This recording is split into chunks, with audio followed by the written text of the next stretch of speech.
Prime Minister Narendra Modi, US President Joe Biden, Israeli Prime Minister Naftali Bennett and UAE President Mohammed bin Zayed Al Nahyan would attend a first-of-its-kind virtual summit called I2-U2 next month for discussions of the food security crisis and other areas of cooperation, the White House said on Tuesday. The virtual summit of the four countries, termed I2-U2, would take place during Biden's trip to the region from July 13 to 16, a senior administration official told reporters during a conference call. President Biden looks forward to this unique engagement with Prime Minister Bennett of Israel, Prime Minister Modi of India and President Mohammed bin Zayed of the UAE, the official said.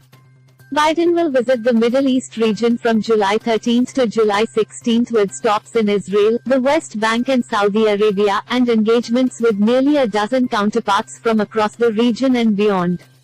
The first stop is Israel. This will be President Biden's first visit to the country as president, and it comes nearly 50 years after his first visit to Israel as a young senator, said the official.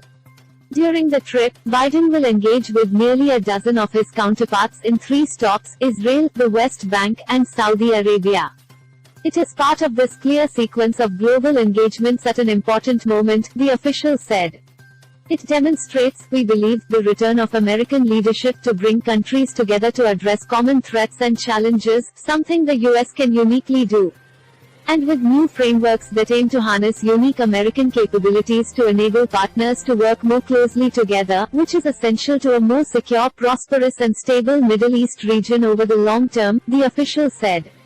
Biden's visit will also focus on Israel's increasing integration into the region, both through the Abraham Accords with the UAE, Morocco and Bahrain, through deepening ties between Israel, Jordan and Egypt, and also entirely new groupings of partners, including Israel, India, the UAE, and the United States, what they call I2-U2, said the official.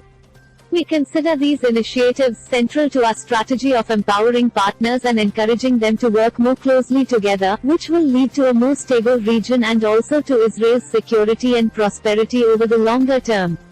Importantly, some of these new partnerships reach beyond the Middle East, and the president will hold a virtual summit with the I2-U2 heads of state for discussions of the food security crisis and other areas of cooperation across hemispheres where the UAE and Israel serve as important innovation hubs, the official added.